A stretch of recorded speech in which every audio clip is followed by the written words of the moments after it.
Bueno, y para continuar obteniendo distintas interpretaciones sobre lo que debe pasar el jueves, día en el que la Constitución de Venezuela establece como el inicio de un nuevo mandato presidencial, nos acompaña Gustavo Briceño Vivas, él es profesor de Derecho Administrativo y Constitucional desde Venezuela.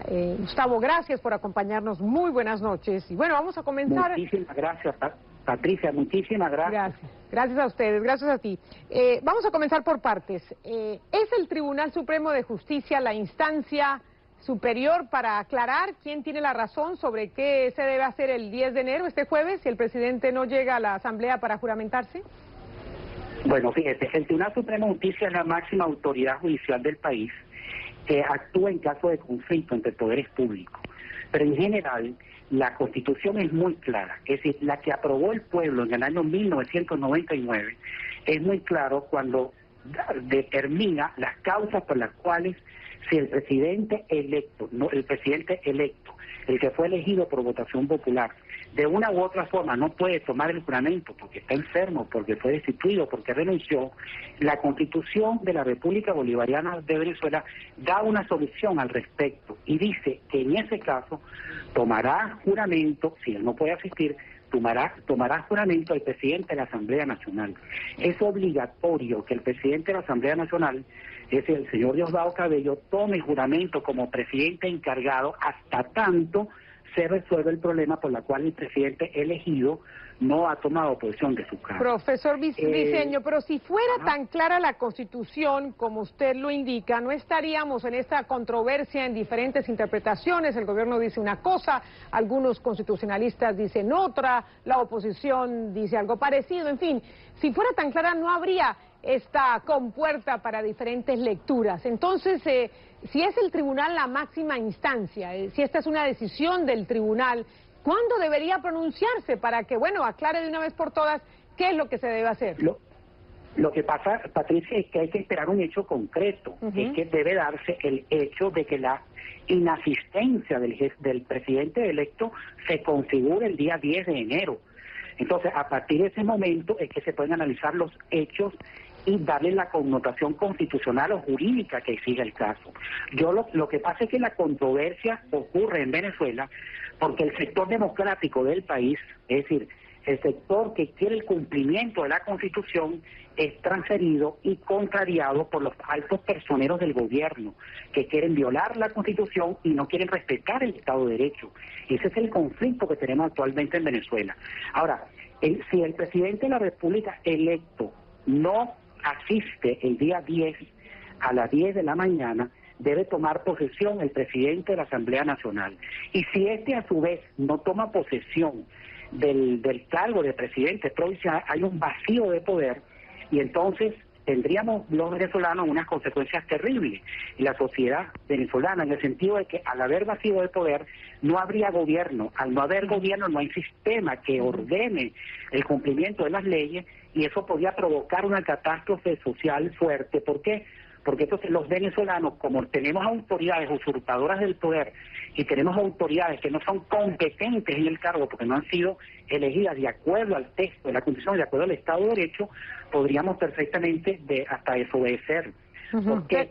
Porque no tenemos autoridades legítimas en el ejercicio de sus funciones públicas. Pero si el Tribunal de Justicia se pronuncia, si el Tribunal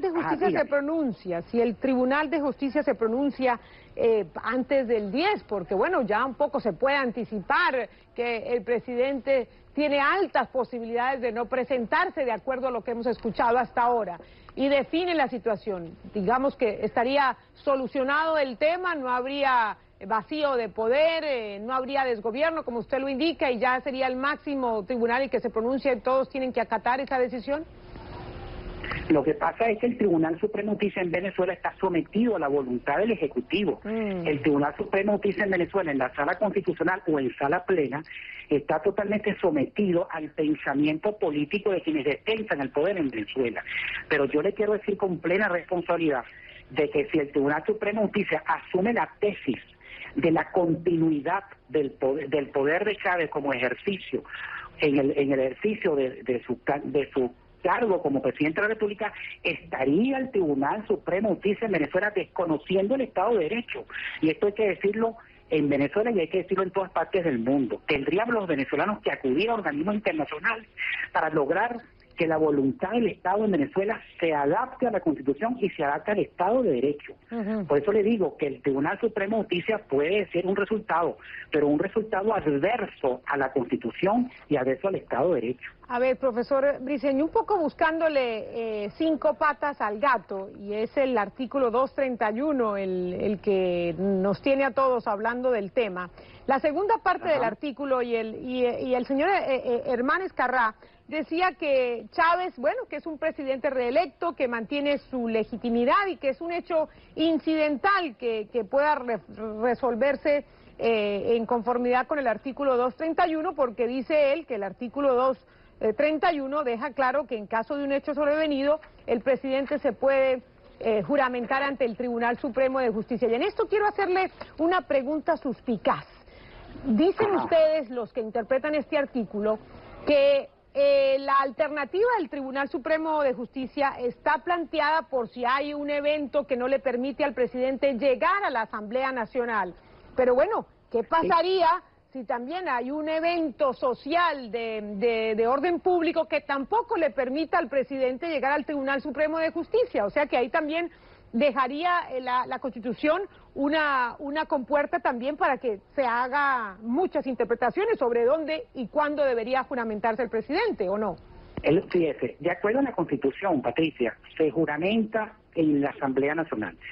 Hay un caso sobrevenido, pero este no sería el caso concreto. El caso sobrevenido sería de que ese día él no pueda acercarse a la Asamblea físicamente, o que simplemente la Asamblea no sesiona porque no están de acuerdo los partidos políticos en elegir su junta directiva. Entonces, ante esa situación, él puede perfectamente acudir ese mismo día al Tribunal Supremo de Justicia y juramentarse ante el Tribunal Supremo de Justicia. Es más, ya hay una sentencia de la Sala Constitucional del Tribunal Supremo de Justicia donde aclara ese problema. La juramentación es una formalidad sumamente importante de acuerdo al contexto de la Constitución, y cualquier alterado a ese artículo 231 o cualquiera de los anteriores viola la voluntad popular. Lo preocupante de esto, Patricia, es la violación no solamente de la Constitución, sino al sistema democrático, al sistema que nos hemos dado los venezolanos y al derecho que tenemos los venezolanos de tener un presidente en el ejercicio juramentado de conformidad con la ley. Ahora, yo me atrevería a decir, Patricia, que él estaría violando inclusive el derecho de aquellos venezolanos que gobernaron por él para tener un gobierno en ejercicio legítimo de conformidad con la norma constitucional y conformidad con el sistema democrático y el Estado de Derecho. Ahora, ¿por qué? Si el presidente de la Asamblea no asume la presidencia interina que necesita, mientras sabemos qué pasa con el presidente Chávez, pues está violando la Constitución, está violando la democracia. Déjeme hacerle una pregunta. ¿Y por qué la Asamblea le dio un permiso para someterse a esta operación y en ese permiso no le dejó claro que tiene que regresar para el 10 de enero? ¿Por cuánto tiempo le dieron ese permiso? Porque esa es una excusa que están aduciendo los oficialistas, que la Asamblea le dio un permiso con el concurso de la oposición también. En el permiso no le dijeron usted tiene que estar aquí el 10 de enero, ¿o sí? No, lo que pasa es que el permiso que le dieron a él fue un permiso cuando él estaba en ejercicio de las funciones de gobierno, es decir, en el periodo anterior. Lo que pasa es que el día 10 comienza un nuevo periodo. Si el presidente electo no viene el 10, asume el presidente de la Asamblea. Y si este no asume el presidente, la presidencia interina, ahí se configura en Venezuela un vacío de poder. Es decir, deja de existir el gobierno. Y eso es gravísimo para la sociedad democrática en Venezuela y para el mundo en general, porque eso generaría pues un antecedente muy negativo en las democracias occidentales, especialmente en América Latina. Ahora, a él se le dio un permiso provisional hasta que se curara, pero él no se ha curado ni ha regresado a Venezuela. Su deber constitucional es estar aquí. Como no va a poder, porque va a ser muy difícil, por las informaciones que tenemos todos los venezolanos, es que él está muy grave, que el presidente Chávez está muy grave, pues no nos queda más remedio que ir a la Constitución de la República Bolivariana de Venezuela, y el artículo es muy claro, Patricia. El artículo dice que en caso de que haya muerte, enfermedad, incapacidad física, asume la presidencia interina el presidente de la Asamblea Nacional. Si este no asume, estaría usurpando funciones y habría un vacío de poder muy grave que tiene consecuencias sociales, políticas y económicas en nuestro país.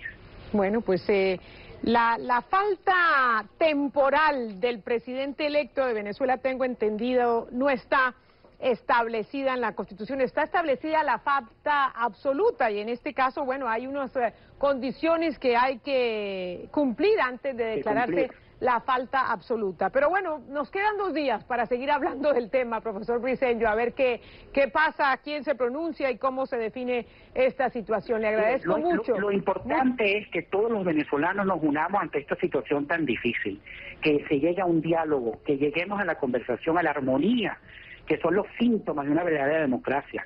Nosotros estamos ahorita ante una situación sumamente grave, que si no se cumple con la Constitución, eso provocar consecuencias extremadamente riesgosas para el sentir de la democracia, que la hemos luchado a pulso durante tantos años. Y no podemos permitir que por el capricho de unos dirigentes que están ahorita gobernando, que quieran someter sus ideas políticas en detrimento de la cuestión del Estado de Derecho, los venezolanos tenemos que protestar pacífica y democráticamente frente a esa